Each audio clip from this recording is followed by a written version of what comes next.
What's going on, ladies and gentlemen? Today I wanted to discuss the current trend of running in the sport of boxing. Now let's dive into what I believe is a misconception about the sweet science and find ways to discern the difference between running and boxing. And maybe by the end of this video, some of you more casual fans will recognize the distinction, unlike the many talking heads of boxing today. The first of these comments that I want to tackle is made by modern day Saudi Arabian monopoly man, Turki al-Sheikh. He said, "From this point on, I don't want to see any more Tom and Jerry type boxing matches where one fighter is running around the ring and the other is chasing him. We can no longer support these kinds of fights with Riyadh season in the ring. We want to support fighters who leave it all in the ring and fight with heart and pride." Now, even though I think Turki is a man who waltzed his way into a business he doesn't know much about using money, in part I agree with this sentiment. You see, we as humans have a fight or flight instinct where we choose to stay and fight or flee a situation depending on what it is for self-preservation. Most of us that have participated in the sport of boxing, even at the most rudimentary levels, can attest to the fact that mentality is everything in boxing. What I mean by that is, it's a very kill or be killed type of sport. Based on difficulty, you must approach it with that sort of mentality to have any sort of success. When it comes to judging a boxing match, ring generalship and ring craft must both be taken into account. The man that is having success in fighting for the center of the ring should be given credit for doing so. If you're a rangy fighter or an outboxer and you want to keep a guy on the end of your punches, no one's saying you can't do that from the center of the ring as well. It basically comes down to the will to win or the will to survive.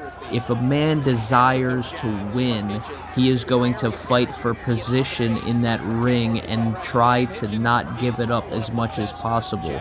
In my opinion, too many of these fighters today are running toward the bag or chasing the bag right out of the ring.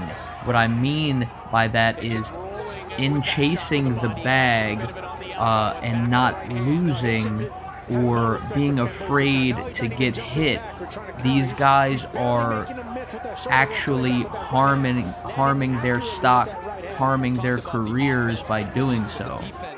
All these promoters and YouTubers and media guys are talking about running and is running a problem, and do black fighters run? As a guy who has been in the ring sparring more black fighters than any other kind of fighter, I can tell you that styles are a situational based concept.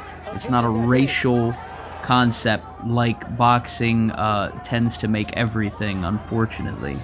That's why I have the clip of Richardson, Hitchens, and George Kambosos playing right now, where you have an example of a tall, fast, slick, rangy fighter fighting for control and not taking a step backwards, standing relatively flat-footed. Now it could be because of his opposition, it could be that he has no fear of Kambosos, or it could be that he has the will to win and it doesn't really matter who's standing in front of him. So in doing some research, I discovered that lightweights average at about 60 punches thrown per round when compared to heavyweights 38 punches thrown per round. With that being said, let's compare that to Devin Haney's 19 punches thrown per round in the Ramirez fight, and Shakur Stevenson's 17 thrown punches per round on average against Edwin De Los Santos. This is the next comment I want to address that seems kind of outlandish to me, made by Najee of Cigar Talk. Shout out to him.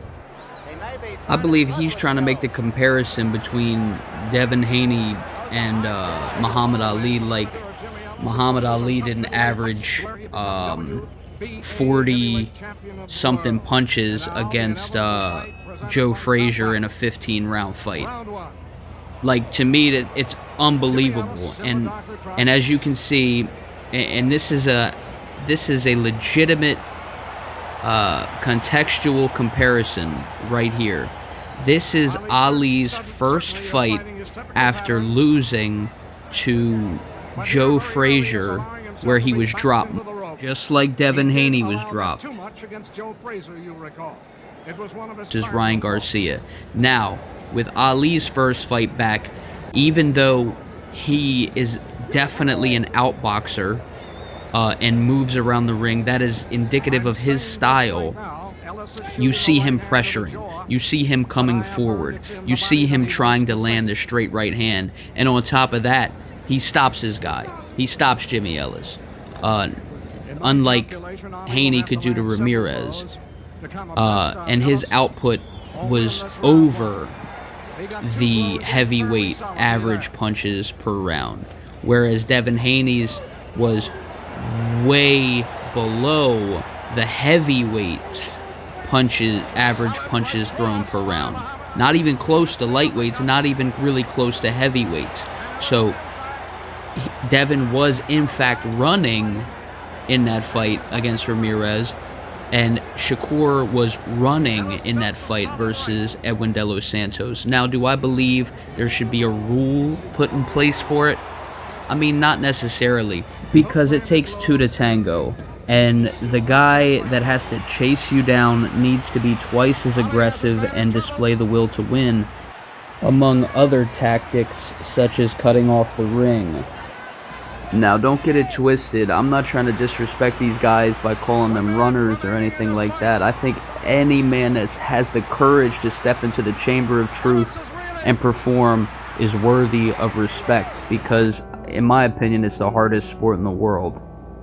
Now, old school fight fans or boxing historians love to talk about Willie Pep, who could win a round without throwing a punch. And see him fighting for position in the center of the ring and backing his man up to the ropes, unleashing them hammers. I mean, this ain't a runner, guys. This is somebody who has defensive capability. To win a round without throwing a punch is to exemplify defensive literacy and ringcraft and mastery of the squared circle. You have to embarrass the guy, or to be a showman, make it entertaining for the fans when you're making a guy miss. That's the way that you can get away with it, fellas. But to look like you're running and fighting for your life from Godzilla or King Kong in that ring, you shouldn't be getting the decision, guys. Not when the guy across from the ring that's been hunting you down for 12 rounds is willing to die in there. In conclusion, I want to touch again on something I brought up earlier, where I believe these guys are chasing the bag right out of the ring when they don't realize that through their opponent the bag is found. You look at Floyd and Maidana, Floyd and Oscar De La Hoya, Floyd and Conor McGregor, Floyd and Pacquiao, Tank and Roach is a great example. It's fights like those that make superstars. It's fights like those that make money. It's not the undefeated records. It's not the faces at the end of the battle with no scratches on them. It never was that. It was seeing what you were made of when the person you were up against wasn't going anywhere. In a time where there's more money to be made than ever before, these guys are failing to realize that the only way to get to the pinnacle is to have another king to throw off the top of the hill.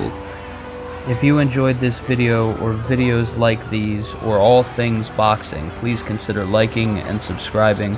I'd really appreciate it. I'm working to get to my first 1,000 subscribers this year. I appreciate all of you. Shout out to all of you who've recently subscribed. And that's gonna do it. Peace.